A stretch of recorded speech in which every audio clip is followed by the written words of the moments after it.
dear Moessieurs followers, and welcome for that second video dedicated to the ANX, the virtual analog engine on the Montage M.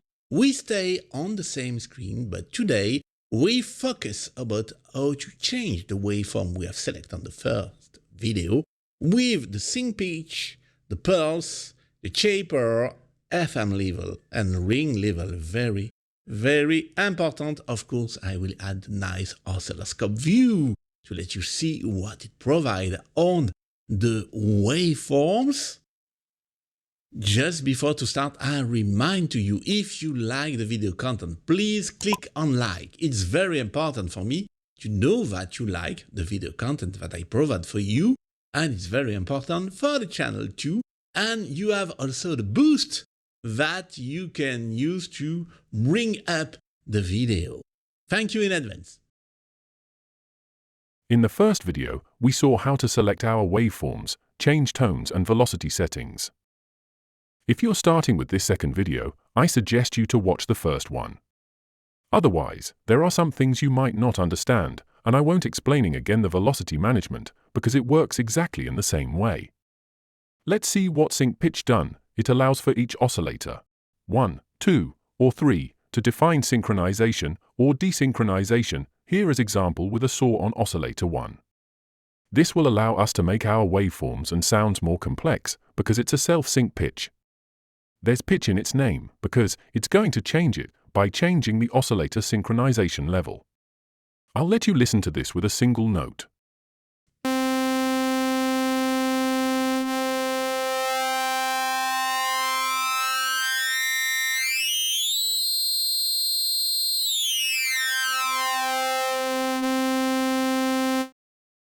You can hear that it changed our sound quite a bit. Let's do this with a single chord to see how it changed our sound.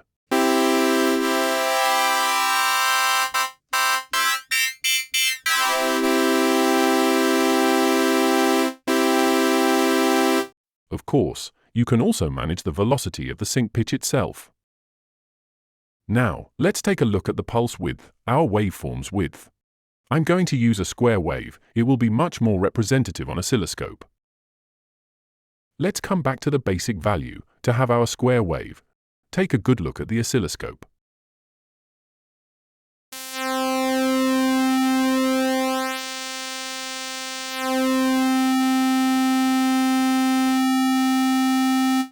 Roughly speaking, when I'm at 50% in central value, I retrieve the square waveform we had in the first video. And just by turning left or right, it will change it significantly.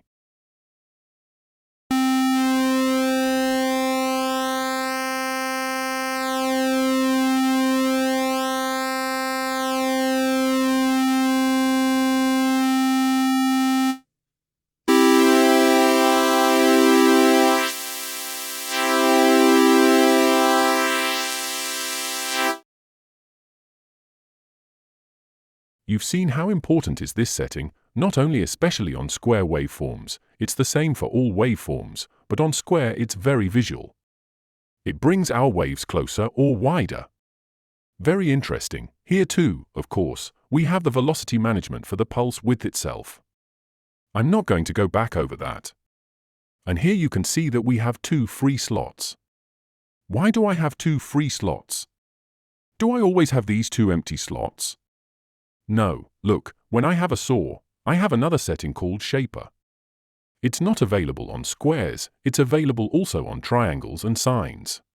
So that's why I switched in my example to a square. It shows you visually the pulse width, and it shows you that this shaper settings are not available on square wave. This wave shaper or waveform shaper is a bit like distortion. We're going to modify the harmonic content, and it will modify our waveform. You'll see, it's going to add peaks to enrich our waveform. Of course, we also have a velocity response.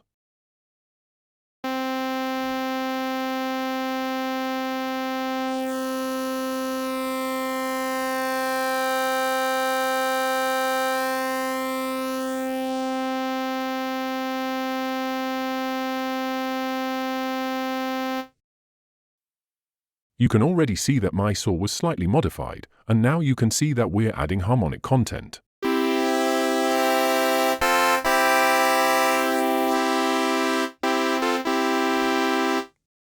Let's see with a sine wave what it's produce.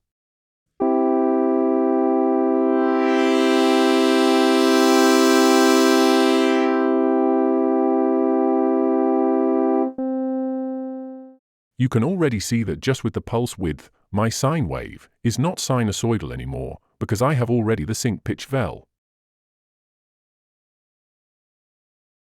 I already have settings where I've only modified the sync pitch vel.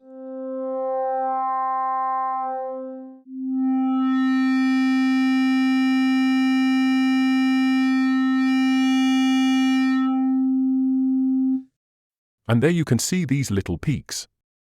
It's different from the wave folder, which is called the modifier, we'll see in another dedicated video. Here, we're adding peaks. The wave folder, on the other hand, tends to crush. And then we have two other important parameters: the FM level and the ring level. That's why here on the sub-screen, you have either an FM side or a ring side. What is this about?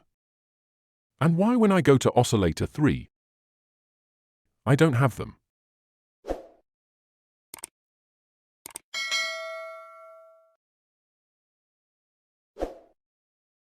I'm with a square waveform. As reminder, I don't have the shaper. If I go to oscillator 3, you can see that we have the shaper.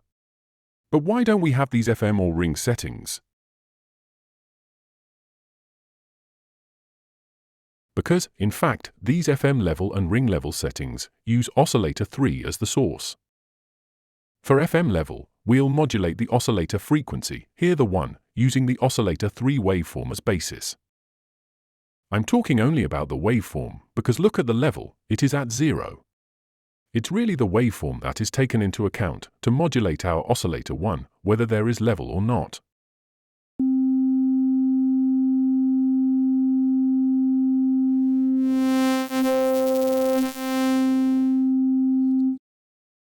Obviously, if I raise the oscillator 3 level, the sound is different, yes, but oscillator 3 is going out too.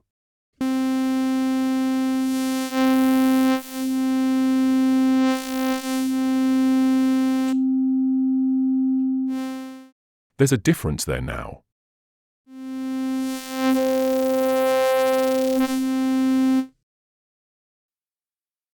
The ring level is different, since we're talking about ring modulation here.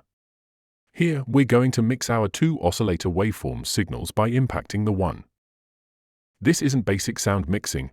We're going to use the oscillator 3 waveform to create a modulation that will modify oscillator 1 to simplify things a little and explain it to you.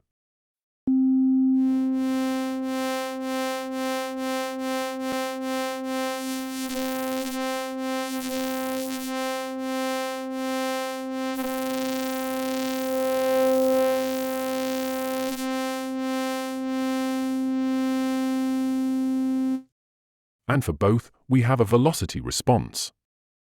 What we can do in this section is already quite powerful. Let's going to take it a step further. I'm not necessarily going to set a level, but I go here on my oscillator 3, and we'll see what happens when we change our waveform. I'll play it for you again.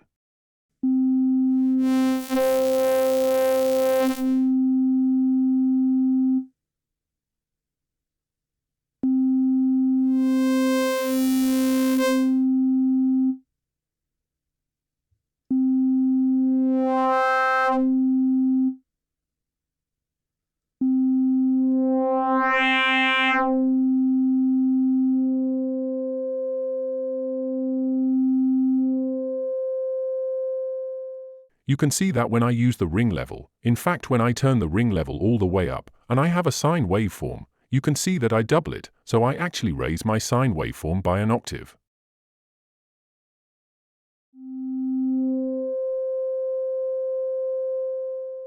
Quite simply, that's the two oscillators mix.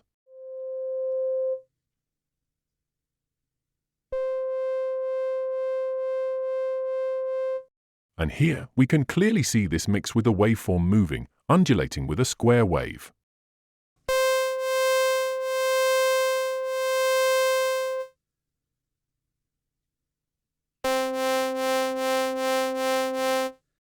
It's almost a bit like an LFO, mixing the two waveforms, and of course we can adjust all of this.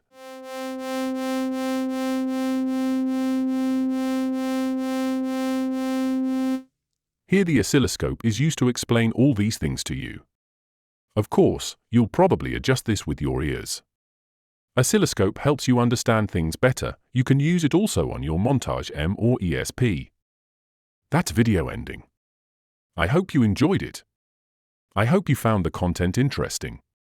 Feel free to click on like, and I also invite you to click on the boost button to highlight this video in YouTube suggestions. If you want to learn more quickly how to use or take in hand your Montage M, ESP, Camelot Pro, or any of the Yamaha synthesizers and stage keyboards that I use, or also Cubase MIDI and audio recording with them, you can request your Moessieurs masterclass now. You choose your session topic, and you can download your session video to watch it as many times as you need. It's available for users who lives in Europe. See the video description to contact me by mail. Take all benefit of my expertise for Yamaha synthesizers and stage keyboards, John Mellor's software suite or Camelot Pro. As member of International Yamaha Tech Talk Live team, consultant for Yamaha Music Europe and France, and host of the Camelot Pro sessions, I take care of your experience level. If you are a Moessieurs YouTube community member, you will get 15 minutes extra time for each session. How to become a member? Just sign up on YouTube. It's a monthly subscription of €3, and you'll get more than just the 15 minutes extra time. You'll get to see all my videos in preview, without ads, almost 2 months in advance, as well as my private videos without ads too.